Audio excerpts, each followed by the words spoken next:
I made it clear a month ago when I announced that I was leaving that I wanted to do my best to clean the barn. I didn't want him to walk into a dirty barn full of you-know-what. So I've done my best to try to clean it up.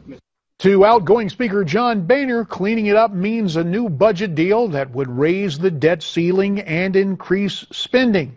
Speaker Boehner, you heard him say it's a mess he wanted to clean up before the next speaker takes the chair. But it's a mess that the favorite for Speaker, Paul Ryan, says he didn't want to have clean. Paul heavily criticizing this deal, saying, quote, the process stinks. Well, let's talk about that. We're bringing in our political panel. Via Skype from New York City, we welcome Liz Peek, columnist for the Fiscal Times. Skyping in from Tampa, we have Democratic media strategist and the vice president of KateCom Public Relations, Franco Ripple. Now, I got to tell you, Liz, we've heard this discussed almost as good cop, bad cop.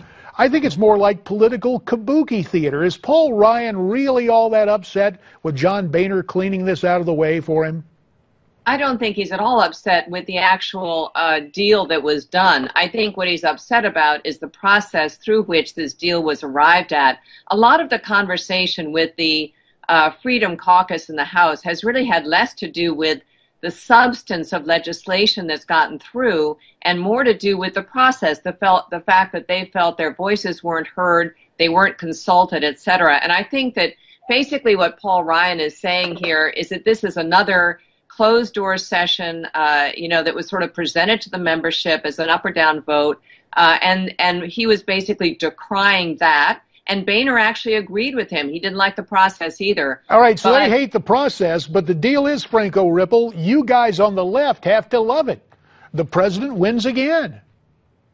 Well, look, first of all, yeah, and I agree with Liz that I don't think Paul Ryan hates this deal at all. I think he's happy to have the you-know-what out of the barn before he even comes in. I think it's another example of how the Freedom Caucus and the Tea Party's influence continues to wane in American politics, which is a good thing. But, I do think that it's pathetic, though, that a budget that is good for America is supposedly bad for Republicans. This adds $50 billion. Oh, come on, pal. No, if it was such a great budget, Franco, why didn't the president ever follow regular order?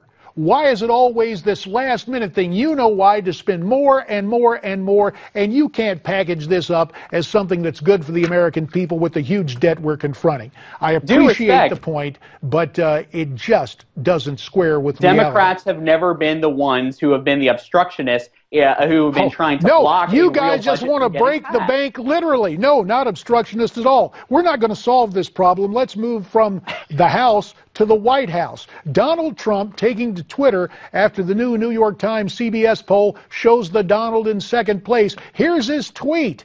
Donald writing, why not post the other polls where Trump has 40% and Carson is in the teens? Strange?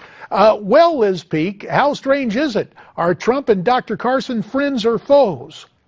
Oh, I don't think they're particularly friends. They're competitors. And Donald Trump doesn't like it when anything turns even slightly negative or is said negative about him. The truth is his polling in aggregate has peaked several weeks ago and is somewhat in the decline. And Carson just gets stronger and stronger. I thought you were going to say, talk about Trump's tweet about, I don't get it.